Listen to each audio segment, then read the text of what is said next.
Сәлеметсіздер ме, құрметті оқушылар. Бүгін бізде тақырып иррационал өрнектерді түрлендіру, иррационал көрсеткішті дәрежелер ұғымы. Енді сіздер білесіздер, нақты сандар жиыны бізде рационал және де иррационал сандарының жиынының бірігуі, иә? Енді егер рационал және иррационал көрсеткішті дәрежелер анықталса, демек нақты көрсеткішті дәрежелер де анықталады деген сөз, иә? Енді жалпы алғанда а бізде 0 болған жағдайда кез келген нақты x саны үшін ax саны анықталады және санның нақты көрсеткіш дәрежелері де жоғарыда айтылған 1-5 қасиеттерді қанағаттандырады. 1-5 қасиеттерді біз алдыңғы сабақта дәптерге жазып алдық өзіміз, иә? Сол қасиеттер бұл сабақта да қолданылады. Келесі, теріс сандардың тақ көрсеткішті түбірлері анықталғандықтан ол қысқармайтын m және n бөлшек және n тақ сан болғанда а бізде теріс саны үшін мына өрнекті анықтауға болады. Бұл өрнекті мен осы сабақта бергенмін сіздерге. А-ның m бөлінген n дәрежесі дегеніміз ол n дәрежелі түбірінің астында а-ның m дәрежесі. n және n әріптерін ауыстырып алмаңыздар. Жақсы, енді теріс санның иррационал дәрежесі анықталмайды. Ол факт, иә, түсінікті. Келесі, енді біз мысал есептерді қарастырайық. Бірінші мысал есепте өрнекті ықшамдау керек. 5 дәрежелі түбірінің астында 9-нан 8 көбейтілген 7 дәрежелі 16-дан 3. Енді дәреже қасиеті бойынша сіздер білесіздер. Мына 5 дәрежелі түбір біз бөлшекке бөлек бере аламыз, иә? Енді 8-дің 5-тен 1 дәрежесі деп бере аламын. Дәл солай 9-дің 5-тен 1 дәрежесі деп қасиет бойынша бөлек қарастыра аламын. Келесі бөлшекте 3-тің 7-ден 1 дәрежесі бөлінген 16-ның 7-ден 1 дәрежесі. Әрі қарай 8 дегеніміз ол 2-ның кубы, иә? Соның 5-тен 1 дәрежесі, бәрін толығымен жазайық. Ал 9 дегеніміз 3-тің квадраты. Оның да 5-тен 1 дәрежесі. Көбейтілген 3-тің 7-ден 1 дәрежесі өзі жазылады. Ал бөлімінде 16 деген ол 2-ның 4 дәрежесі және соның 7-ден 1 дәрежесі. Келесі қасиет бойынша сіздер білесіздер, егер а-ның m дәрежесінде n дәрежесі болса, онда негізі бірдей болғанда m және n-ді бір-біріне көбейтеміз, иә? Сонда біз 3-ті 5-тен 1-ге көбейтсек, 2-ның 5-тен 3 дәрежесі болады. Дәл солай көбейту 3-тен 7-тен 1, оны жазайық дәрежесін. Бөлімінде мен мына 2 бөлшекті уже көбейту қылдырып, 1 бөлшектің астына жазып алдым, өзімен ыңғайластырып. Келесі 3-тің квадраты және 5-тен 1 дәрежесі дегеніміз 2-ні 5-тен 1-ге көбейтеміз. Сонда 2 алымына көбейтіледі, 2-мен 1 көбейткенде 2 болады, бөлімінде 5 қалады. Әрі қарай 2-ның 7-ден 4 дәрежесі болады. Түсінікті ғой, иә? 4-ті 1-ге көбейтесіздер, алымына жазылады 4, 7 бөлімінде қалады. Әрі қарай, енді сіздер білесіздер, негіздері бірдей санның дәрежелері бөлу кезінде не істеледі? Иә, азайтылады. Сонда а-ның m-n деген қасиеті бар. Осыны қолданамыз.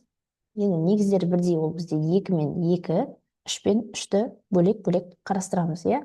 Сонда 2-ның 5-тен 3 дәрежесі азайтылған 7-ден 4 дәрежесі болады. Сосын көбейтілген 3-тің 7-ден 1 дәрежесі, міне алымында тұр. Содан бөліміндегі 3-тің 5-тен 2 дәрежесін бөлген кезде дәрежелер бір-бірінен азайтамыз. Тен, әрі қарай шығарайық.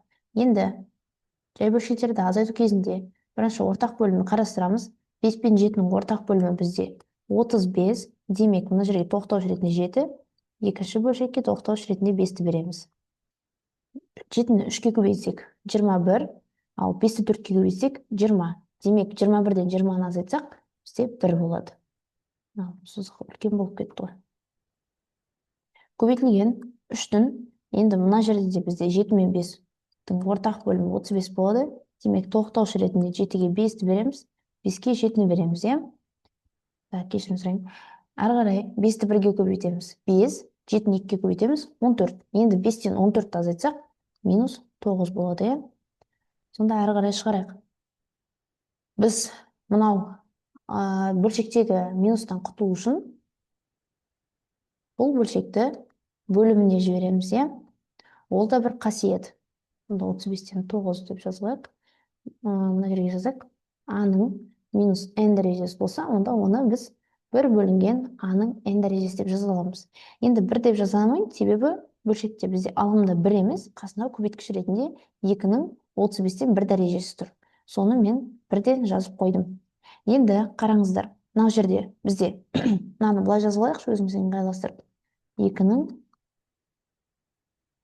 1 дәрежесінің өзін жазбай қойық. Онда 35 дәрежелі түбірінің астында 2 және 35 дәрежелі түбірінің астында 3-тің 9 дәрежесі. Осылай жазайық. Енді әрі қарай сіздер де білесіздер, қасиет бойынша мынаны мен қалай жасадым? А-ның m бөлінген n дәрежесі дегеніміз n дәрежелі А-ның m дәрежесі деген сөз. Ал тағы да бір қасиет бар, ол бізде былай. Егер n дәрежелі түбірінің астында А, сосын бөлімінде n дәрежелі түбір астында b болса, яғни дәрежелері бірдей, n болып тұр. Онда мен оны бір дәрежені бірден алдына шығарып, А бөлінген b деп жазылма болады. Сонда бұл жерде де менде 35-ті жалпы алып шығамында бөлшекке 2 бөлінген 3-тің 9 дәрежесі деп жаза аламын. Онда жауап осы жауап болады. Келесі екінші мысалды қарастырайық. Бұл жерде бізде егер бірінші күрделі түбір формуласын өтейік, немесе күрделі радикал формуласы деп те аталады. Бұл жерде 3 басты шарт бар. Біріншісі, ол бізде А 0-ден үлкен болу керек. Яғни 10 сан болу керек. Келесі Б да бізде 10 сан болу керек, яғни 0-ден үлкен сан. Және үшінші шарт, ол А квадратта Б-дан үлкен болса, онда күрделі түбірлер формуласын қолдана аламыз. Енді күрделі түбірлер формуласы бізде берілген, міне, түбір астында А плюс-минус түбір астында Б дегеніміз, оны біз осылай түрлендіріп жазып аламыз. Негізі мына жақта емес, қасына жазып қояйықшы, ыңғайлы болу үшін өзімізге. Түбір асты А минус түбір астында А квадрат азайтылған Б. Азайтылған Б, түбір жазайық. Бөлімінде 2 болады міндетті түрде. Міне, мына түбірді жалпы жабайық. Міне, осындай формула бар. Енді осы формула бойынша екінші мысалды шығарып көрейік. Мына өрнекті ықшамдау керек. Түбір астында 9 азайтылған 6 түбір асты 2 дейді. Осы жерде бірден қараңыздар. Бізде мынау 6 ол көбейткіш ретінде қарастырылып тұр. Демек біз оны бірден көбейткіш ретінде түбірдің алдына алып жасау керекпіз. Немесе дұрыс жағдайы, немесе дұрыс жағдайы, мынау 6-ны, өйткені бізде Б өзі түбірдің астына ғана болып тұр ғой, алдында ешқандай бізде коэффициент немесе көбейткіш жоқ.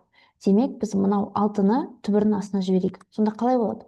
Бұл түбірдің астына бару үшін 6-ның квадраты болып барады, астына, түбірдің астына. Көбейтілген 2. Сонда 6-ның квадраты бізде 36-ға тең. 36-ны 2-ге көбейтсек, сонда түбір асты 9 азайтылған түбір астындағы 72 деп бірінші ыңғайластырып жазу алайық. Енді мынау бізде формулаға келіп тұр. А-ның рөлін бізде 9 атқарып тұр.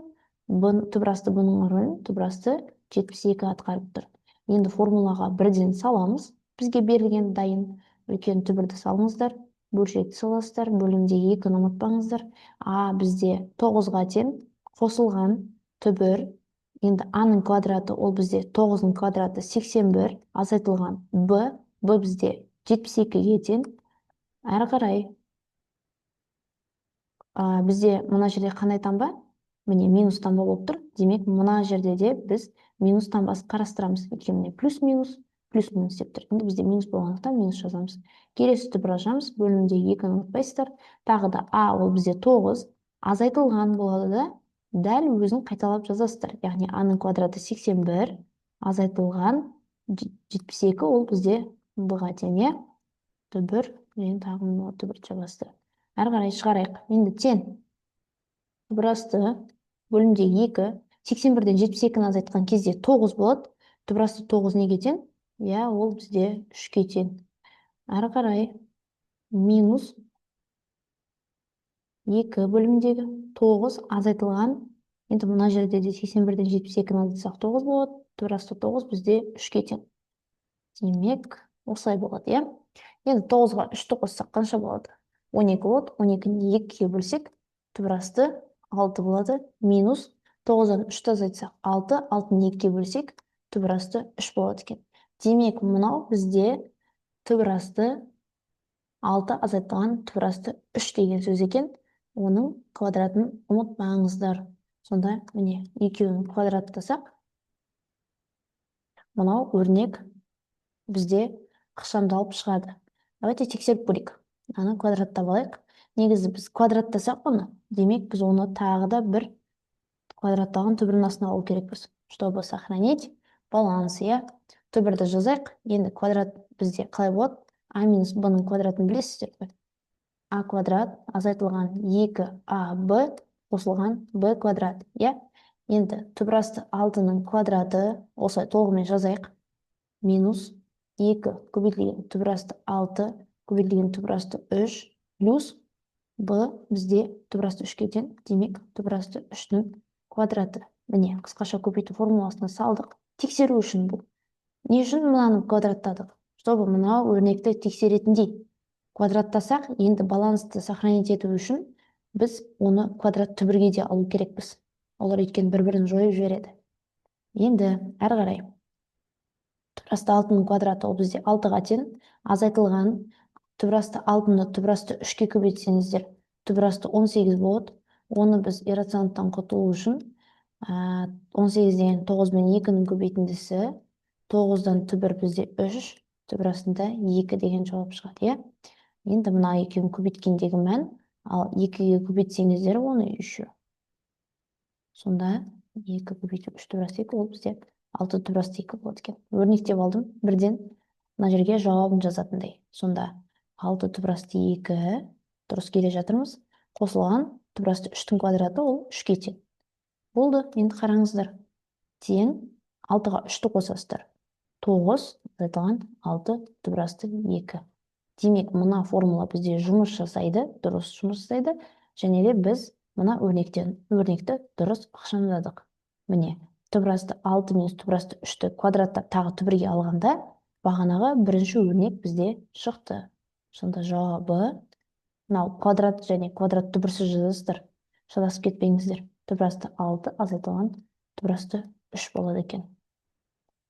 Рахмет. Енді біз келесі видеода А деңгейінен бастап есептерді шығарайық.